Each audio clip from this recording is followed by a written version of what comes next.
Having a high IQ is a curse. Just look at Donald Trump. My IQ is extremely, almost embarrassingly, high. I've never actually taken an IQ test, mind you, but my educated guess is that, if I did, my score would be whatever is the highest possible. No doubt your IQ is lower than mine, but please don't feel stupid or insecure because of this. It is not your fault. You were probably just born that way. And you know what?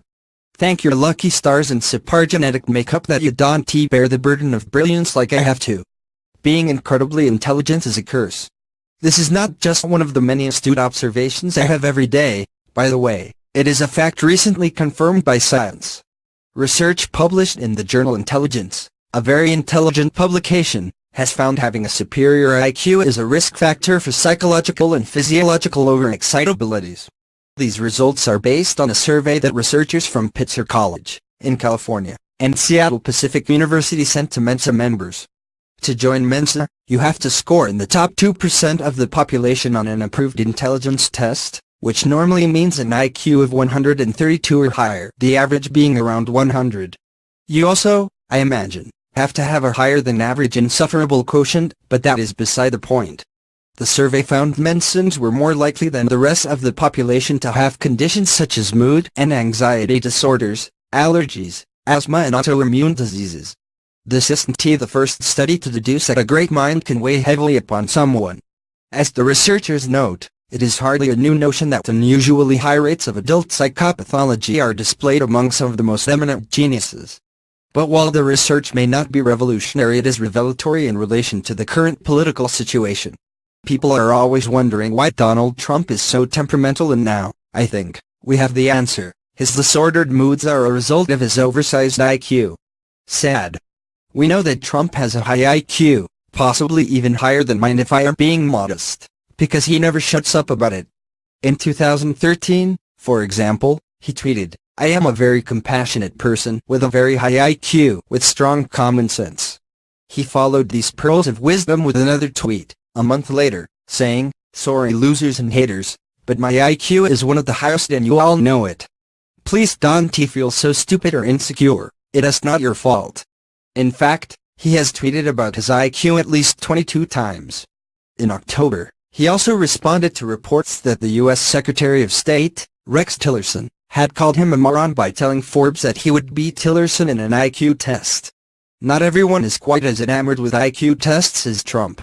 In 2004, the New York Times asked Stephen Hawking what his IQ was, and he memorably replied, "People who boast about their IQ are losers."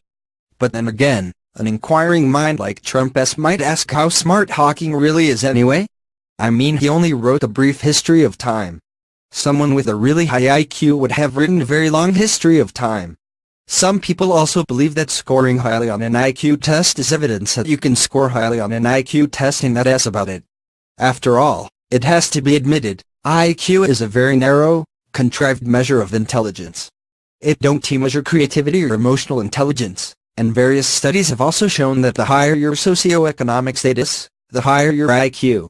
This might lead one to believe that what IQ really measures is your privilege, and, conveniently, it also gives you a way to justify that privilege. In 2013, for example, Boris Johnson suggested that inequality has nothing to do with unethical behavior or unfair policies. It is simply a result of rich people being innately smarter than stupid, poor people. After all, you can't spell inequality without a high IQ. In a speech praising greed as a valuable spirit economic activity, Johnson ridiculed the 16% of our species who have an IQ below 85 and called for more to be done for the 2% with an IQ over 132. IQ hasn't just been invoked to legitimize socioeconomic inequality, it has been an important tool in reinforcing racism. In 1994, an infamous book, The Bell Curve, investigated racial differences in IQ scores, namely, that African Americans scored lower in IQ tests than white Americans. The writers suggested that some ethnicities are simply innately stupider than others, and nothing can be done about it. The fact that it is 2017 and we still equate IQ with intelligence is alarming. However, the IQ era may soon be ending.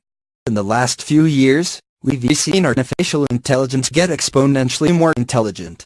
AlphaZero, for example, An AI program created by Google alone DeepMind, recently taught itself everything there is to know about chess in just 4 hours. As computers grow more intelligent, it is going to profoundly change how we think about human intelligence. Let us just hope that one consolation of the robots taking over is that we'll finally stop hearing insufferable people go on about their very high